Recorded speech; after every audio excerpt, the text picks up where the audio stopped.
వివాహ వ్యవస్థ ప్రశ్నార్థకంగా మారినప్పుడు ఆలోచనలు కూడాను వినూత్నంగా వస్తూ ఉంటాయండి. ఇటువంటిదే ఒకటి నా దృష్టికొచ్చింది. సాయంత్రం 6 ఆ ప్రాంతంలో నాకు ఒక ఫోనొచ్చింది. నేను మామూలుగా ఫోన్ ఎత్తి హలో అన్నాను. అవతల వైపు నుంచి నమస్కారం సార్. నా పేరు బలానా. నేను మీ వీడియోలవి చూస్తూ ఉంటాను. నాకొక సమస్యొచ్చింది. అలాగే సందేహం గూడా ఉందండి. మీరైతే నివృత్తి చేస్తారన్న ఒక నమ్మకంతో మీకు ఫోన్ చేస్తున్నాను. మీతో ఒక 5 నిమిషాలు మాట్లాడొచ్చా అని అడిగాడు. ఇటువంటి ఫోన్లు మామూలుగా వస్తూనే ఉంటాయండి నాకు. నేనన్నాను సరే అన్నాను. ఆయన చెప్పిన విషయాలు నిజంగా నన్ను చాలా సీరియస్‌గా ఆలోచింపజేశాయండి. ఆయన చెప్పిన వివరాలు మీకు చెప్తాను. కొంచెం మీరు కూడాను ఆలోచించడానికి ప్రయత్నించండి. ఆయన ఏమన్నాడంటే, కిరణ్ గారు నాకు ఇద్దరు మగపిల్లలండి. పెద్ద అబ్బాయికి 38 ఏళ్ళు, చిన్న అబ్బాయికేమో 35 ఏళ్ళు. ఇద్దరిని బాగా చదివించాను. మంచి మంచి యూనివర్సిటీలో చదివించాను. పెద్ద అబ్బాయి బయట ఉన్నాడు, చిన్న అబ్బాయి ఇక్కడే ఉన్నాడు. వాళ్ళ సంపాదనకి లోటేమీ లేదు. మా మీద ఆధారపడే అవసరమే లేదు వాళ్ళకి. కాకపోతే పెళ్ళిళ్ళు కావట్లేదండి. ఎన్ని రకాలుగా ప్రయత్నం చేసినా కూడాను ఆడపిల్లల అవసరాలని, వాళ్ళ తల్లిదండ్రుల అవసరాలని నేను తీర్చలేకపోయాను సార్ అని ఇలా చెప్పుకుంటూ వెళ్తున్నాడండి. నేనన్నాను, మీ వయసు ఎంతండి అన్నా. నా వయసు 65 సంవత్సరాలు ఉంటాయి సార్. నా శ్రీమతికి కూడా 63 సంవత్సరాలు ఉంటాయి అని అన్నాడు. అసలు మీరేం చేశారండి అన్నా. నేను వ్యాపారం చేశానండి. ఇబ్బంది ఏమీ లేదు. ఇప్పుడు చేయవలసిన అవసరం కూడా లేదు. పెద్ద మొత్తంలోనే దాచుకున్నాను. అది కూడా కాకుండా ఆరోగ్యానికి కూడాను ఎటువంటి ఇబ్బంది లేదండి. నాకు కానీ, నా శ్రీమతికి కానీ బీపీలు, షుగర్లు ఏమీ లేవు. కానీ మా పిల్లలకి ఇంకా పెళ్ళిళ్ళు కావు అన్న ఒక నిర్ధారణకి రావడం జరిగిందండి. దాదాపు నేను 9, 10 ఏళ్ల బట్టి విపరీతమైన ప్రయత్నాలు చేస్తున్నాను పిల్లలకి. కానీ ఆడపిల్లల, వాళ్ళ తల్లిదండ్రుల కోరికల్ని మటుకు నేను తీర్చలేక చతికిల పడిపోయాను సార్ అని అన్నాడండి. మరేంటి మరి ఇప్పుడెందుకు చేశారు? ఏమిటి? అనంటే, ఏం లేదు సార్, నాకు ఒక సందేహం వచ్చింది. అదేంటంటే, ఇప్పుడు నాకు 65 ఏళ్ళు కదా! నా శ్రీమతికి కూడాను 60, 61 ఏళ్ళు కదా! పిల్లలు వాళ్ళ మా నాన్న వాళ్ళు బాగానే బతుకుతున్నారు కదా! వాళ్ళకి ఇంకా పెళ్ళిళ్ళు కావని చెప్పేసి నాకు రూఢిగా నిర్ధారణ అయిపోయింది కాబట్టి, నాకు ఒక ఆలోచన వచ్చింది సార్. అది ఎంతవరకు సబబు అన్నది మీతో పంచుకోవాలని చూస్తున్నాను అని అన్నాడు. చెప్పండి సార్, అదేంటి మీ ఆలోచన ఏంటి అంటే ఏం లేదండి. 10, 12 ఏళ్ల ఒక ఆడపిల్లని అనాథ అయ్యా కానివ్వండి, లేకపోతే పేద కుటుంబంలో ఉన్న అమ్మాయినైనా కానివ్వండి, అడాప్ట్ చేసుకుందాం అనుకుంటున్నానండి అన్నాడు. ఆయన కంఠంలో ఒక విధమైన స్థిరత్వం ఉంది. అందువలన ఈ వయసులో అడాప్షన్ ఏంటండి అని నేను అడగల. చెప్పండి అని అన్నాను. ఏం లేదు సార్, మా ఇద్దరి ఆరోగ్యాలు బాగానే ఉన్నాయి. డబ్బుకు కూడాను ఏ విధమైన లోటు లేదు కాబట్టి 10, 12 ఏళ్ళ ఆడపిల్లని కనుక మేము అడాప్ట్ చేసుకుంటే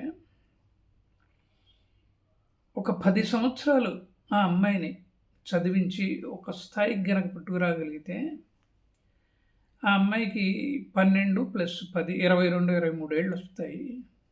అప్పుడు ఆ అమ్మాయి మ్యారేజ్‌కి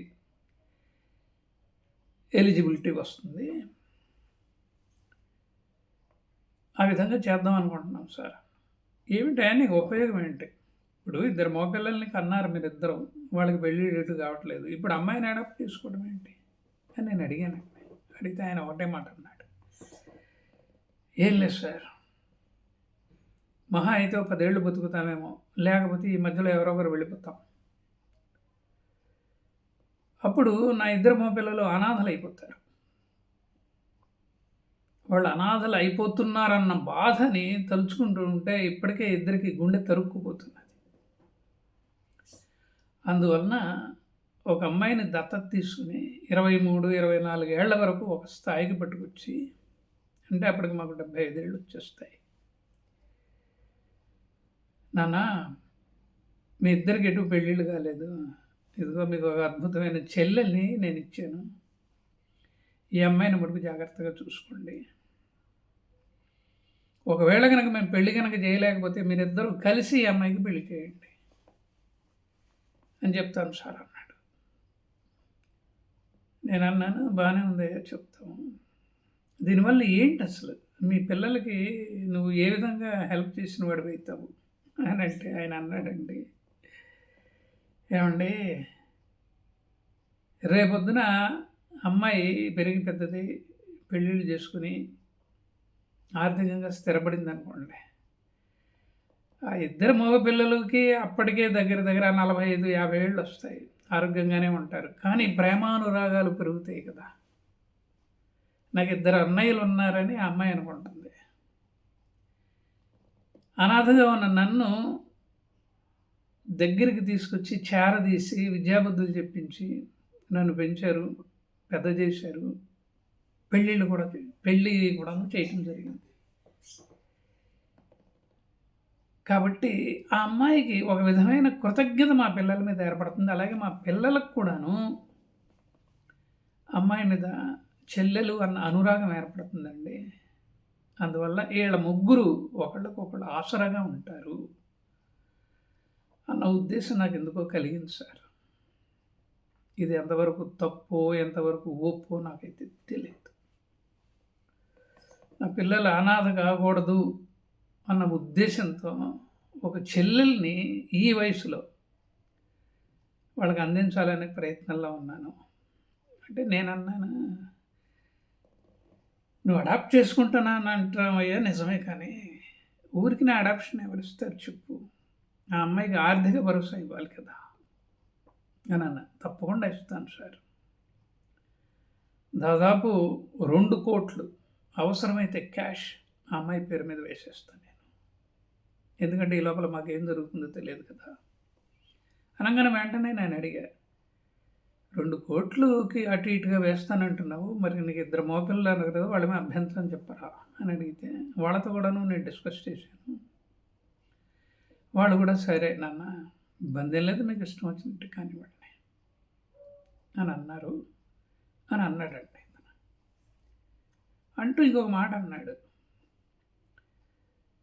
పిల్లలు దూరంగా వెళ్ళిపోయారండి. ఒకడు బయటికి వెళ్ళిపోయాడు, ఒకడు ఇక్కడే ఉన్నా కూడాను వాళ్ళిద్దరూ వాళ్ళ ఉద్యోగాల్లో బిజీగా ఉన్నారు. మమ్మల్ని ఎందుకో ఒంటరితనం ఆవహిస్తున్నది. ఓ 10-12 ఏళ్ళ అమ్మాయిని కనుక తెచ్చుకుంటే ఆమె మీద మేము ప్రేమానురాగాలు చూపెడుతూ ఉంటే మాకు కూడాను అద్భుతంగా కాలక్షేపం అవుతుంది కదా అని అన్నాడండి. అంటే నేను ఇంకొక మాట అన్నాను, ఒక్కసారి కనుక అడాప్షన్ డీడ్ ఎగ్జిక్యూట్ అయ్యి రిజిస్టర్ అయితే ఎట్టి పరిస్థితుల్లో కూడాను మీరు ఆ అమ్మాయికి ఇచ్చిన అమౌంట్ మటుకు వెనక్కి తీసుకోవడానికి వీలు లేదు. ఇర్రివర్సిబుల్ అది. ఆ అమ్మాయికి అలా ఉండిపోతుంది అంతే. ఆ అమ్మాయికి ఏమైనా కానివ్వండి ఉండిపోతుంది. కాకపోతే ఏంటంటే మైనర్గా మీరు చేరదీస్తున్నారు కాబట్టి అడాప్షన్ డీడ్లో కూడాను మెజారిటీ వచ్చిన తర్వాత ఈ డబ్బుని ఈ అమ్మాయి ఏమైనా చేసుకోవచ్చు అని చెప్పి రాయాల్సి ఉంటుంది. అడ్వకేట్స్ దగ్గరికి వెళ్తే కొన్ని టర్మ్స్ అండ్ కండిషన్స్ అవి పెడతారు. దానికి మీ ఇద్దరు మగపిల్లల కన్సెంట్ కూడాను కావాల్సి వస్తుంది. ఆలోచించి నిర్ణయం తీసుకోండి. ఎందుకంటే ఇక్కడ ఉన్నది మీ నలుగురే, మీరు, మీ భార్య, మీ ఇద్దరు పిల్లలు కలిసి కూర్చొని ఇంతవరకు వ్యాపారంలో మునిగిపోయిన మీరు ఒక మంచి పని చేద్దామని అనుకుంటున్నారు. దానికి మీ పిల్లలు కూడాను సహాయం చేస్తామని అంటున్నారు. మీ మాటలు పెట్టి చూస్తుంటే నాకు ఎక్కడ స్వార్థం కనిపించటం లేదు. కాబట్టి మీరు ప్రయత్నం చేయాలి అనుకుంటే చేయొచ్చు అని చెప్పేసి నేను చెప్పానండి. ఆయన అన్నాడు, అడాప్షన్ వల్ల ఏమైనా ఇబ్బందులు వస్తాయా అని అడిగాడండి. నేను చెప్పా చట్టపరంగా ఏ విధమైన ఇబ్బందులు రావు. ఎందుకంటే ఇచ్చేవాళ్ళు ఇస్తున్నప్పుడు తీసుకునేవాళ్ళుగా మీరు తీసుకుంటున్నారు కాబట్టి. అందులో కూడాను ఆర్థిక భద్రత, సెక్యూరిటీ ఆ అమ్మాయికి కల్పిస్తున్నారు కాబట్టి. అనాథాశ్రమంలో కూడాను ఎక్కువ కాలం పిల్లల్ని పెంచరు. ఒక స్థాయి వరకు వచ్చిన తర్వాత ఏదో పెళ్ళిళ్ళు చేస్తారు, లేకపోతే ఏదో ఒక రకంగా వృత్తి విద్యలు నేర్పిస్తారు, వాళ్ళ బతుకు వాళ్ళు బతుకుతారు. అందువలన వీలైనంత వరకు సహృదయులు ఎవరన్నా వస్తారేమో వాళ్ళకి ఇద్దామని ఆలోచన కూడా ఉంటుంది. కాకపోతే అది లీగల్‌గా పెద్ద ప్రొసీజర్ ఉంటుంది. 5, 6 నెలలు పడుతుంది. వాళ్ళకి కూడాను అడ్వకేట్లు ఉంటారు. కాబట్టి ఒకవేళ గనక ఈ అడాప్షన్ ప్రక్రియ గనక జరిగితే అది చాలా పద్ధతిగా జరుగుతుంది. చాలా పక్కాగా జరుగుతుంది. ఒక్కసారి గనక మీరు ఎంటర్ అయిన తర్వాత ఇందాక నేను చెప్పాను కదా! ఎగ్జిక్యూట్ అయ్యి రిజిస్టర్ అయిపోయిన తర్వాత ఎట్టి పరిస్థితిలో కూడాను మీరు ఇక దాని నుంచి బయటపడలేరు. అంటే ఆయన కంఠంలో ఎంత స్థిరత్వం ఉందంటేనండి, ఏం పర్వాలేదండి. లీగల్‌గా ఏమన్నా ఇబ్బందులు వస్తాయేమోనని మిమ్మల్ని అడుగుతున్నాను అంతే తప్ప, ఏమీ ఇబ్బందులు లేనప్పుడు మా పిల్లలు కూడాను ఒప్పుకున్నారు కాబట్టి, మా ఇద్దరు పిల్లలకి ఒక చెల్లెల్ని ఇద్దామని చూస్తున్నానండి. ఎందుకంటే వాళ్ళిద్దరూకి పెళ్ళిళ్ళు అయినా కాకపోయినా ఈ చెల్లెల్ని చూసుకుంటారు, వాళ్ళ బాగోగులు చూసుకుంటారు. ఏదో ఒక విధంగా సంతోషంగా ఉంటారండి. అంతేగాని మేమిద్దరం గతించిపోయిన తర్వాత వాళ్ళ బతుకులు ఎలా ఉంటాయో ఇప్పుడే ఊహిస్తుంటేనే మాకు గుండె తరుక్కుపోతున్నది అని అన్నాడండి. అసలు ఆయన ఉద్దేశం, ఆయన సహృదయత గొప్పదా కాదా అన్న మీమాంసలో నేను కూడా పడ్డానండి. కాకపోతే ఆయన ఎంత బలంగా ఉన్నాడంటే ఒకటే ఒక ప్రశ్న అడిగాడు. లీగల్‌గా ఏమన్నా ఈ వయసులో అడాప్షన్ తీసుకోవడం వలన ఇబ్బందులు వస్తాయా అని అన్నారండి. అంటే నేను చెప్పాను, మీరిద్దరూ భార్యాభర్తలు కదా! మీ పిల్లలు తీసుకోవడానికి వీల్లేదు. ఎందుకంటే వాళ్ళకి పెళ్ళిళ్ళే కాలేదు. కాబట్టి చట్టపరంగా ఎటువంటి అభ్యంతరాలు ఉండవు. మీరు ఒక ఆదర్శంతో, ఒక సదుద్దేశంతో మీరు తీసుకుంటున్నారు. మీ పిల్లలు ఒక విధంగా అనాథలు కాకూడదు అన్న ఉద్దేశంతో మధ్యలో ఒక చెల్లెల్ని పెట్టి ఆ బంధాన్ని బలపరచాలని చూస్తున్నారు ఒక మానవతా దృక్పథంతో. నా ఉద్దేశంలో పెద్ద తప్పుగా అనిపించట్లేదు. లీగల్‌గా కూడా ఏమీ అడ్డంకులు ఉండవు. మీరు ముందు వెళ్ళాలంటే వెళ్ళొచ్చు అని చెప్పానండి. ఆయన చాలా సంతోషపడ్డాడు కూడాను. కానీ ఎందుకైనా మంచిది మళ్ళీ ఒక్కసారి కుటుంబ సభ్యులందరూ కూర్చొని ఆలోచించండి. ఇవాళ ఉన్న హెల్త్ రేపు ఉండదు, రేపున్న హెల్త్ ఎల్లుండి ఉండదు.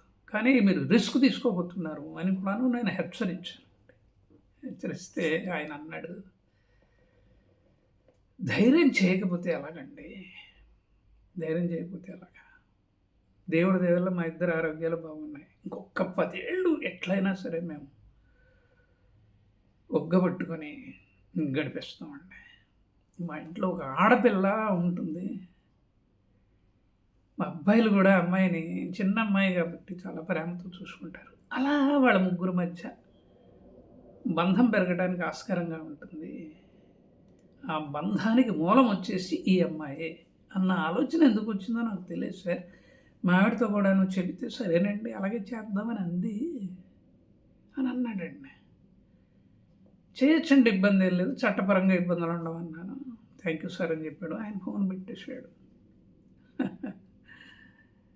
జరిగి 2 రోజులు అయిందండి.